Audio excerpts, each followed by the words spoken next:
శ్రీ గురుభ్యో నమః. వైష్ణవీదేవి జ్యోతిష్యాలయం ఛానల్ భక్తులందరికీ మీ యొక్క జ్ఞాన ప్రబోధానంద సరస్వతి దైవజ్ఞ ఆశీస్సులు. ఈ రోజున మనము 7వ రోజు అవుతుంది, కానీ తిథి మాత్రము షష్ఠి ఉండడం వల్ల మనము చండీ అమ్మవారిని కొనడం జరుగుతుంది అన్నట్టు. ఎందుకంటే ఈ యొక్క చండీ అవతారం చాలా విశేషమైనటువంటిది. అమ్మవారు చాలా ఉద్రేకం రూపంతో ఉంటుంది. అమ్మవారు ఆ యొక్క చండా ముండలను అనే రాక్షసులను వధించడం వల్ల అమ్మవారికి చండీ అనే ఒక నామధేయం కలిగిందన్నట్టు. అట్లా మనకు అమ్మవారిని అవతారాలు ఎత్తి ఏ అవతారంలో రాక్షసులను సంహరించిందో ఆ యొక్క అవతారాలను మనం పేరుతో పిలవడం జరిగిందన్నట్టు.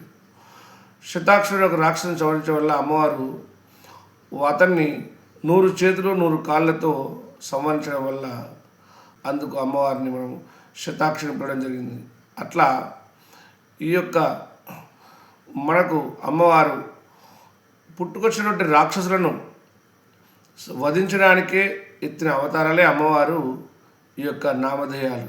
అలా ఈ రోజున అమ్మవారు మహాచండీ అవతారము. అయితే అమ్మవారు ఎప్పుడు ఈ యొక్క చండీ రూపంలో ఉగ్రరూపంలో ఉంటుంది కాబట్టి ఆ ఉగ్రరూపాన్ని మనం ప్రసన్నం చేసుకోవాలంటే అమ్మవారికి పెరుగన్నం నైవేద్యం పెట్టినట్లయితే మనకు అమ్మవారు అనుగ్రహిస్తుంది.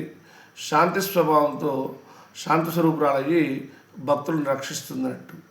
ఆ భక్తులను రక్షించడానికి దేవతలను ఎవరైతే ఇబ్బంది పెడుతున్నారో ఆ రాక్షసులు చండాముండనే రాక్షసులు దేవతలందరినీ కూడా ఇబ్బంది పెడుతుంటే అమ్మవారు అలా వారిని వధించడానికి అవతారం ఎత్తి వాళ్ళని వధించింది. అప్పుడు అమ్మవారిని ఆ యొక్క దేవతలందరూ కూడా చండీ దేవతగా స్తుతించారన్నట్టు.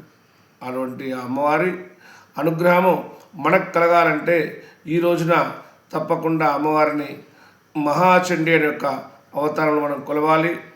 అలా ఈ రోజున కొలిచిన అమ్మవారి యొక్క అనుగ్రహాన్ని మనం పొందాలనుకుంటే తప్పకుండా అమ్మవారిని స్తుతించి సేవించి ఆ యొక్క అమ్మవారి కుంకుమ తీసుకొచ్చి చిన్నపిల్లలకు కానీ కష్టంలో ఉన్నవాటి వారికి కానీ బొట్టు పెట్టినట్లయితే వారికి ఎలాంటి దుష్ప్రభావమైనటువంటి ఆ యొక్క ఇటువంటి ఇబ్బందులున్నా తొలగిపోయి సుఖశాంతులు చేకూరుతాయని మనకు అమ్మవారి యొక్క విశిష్టత తెలియజేస్తున్నది. శుభం భూయాత్.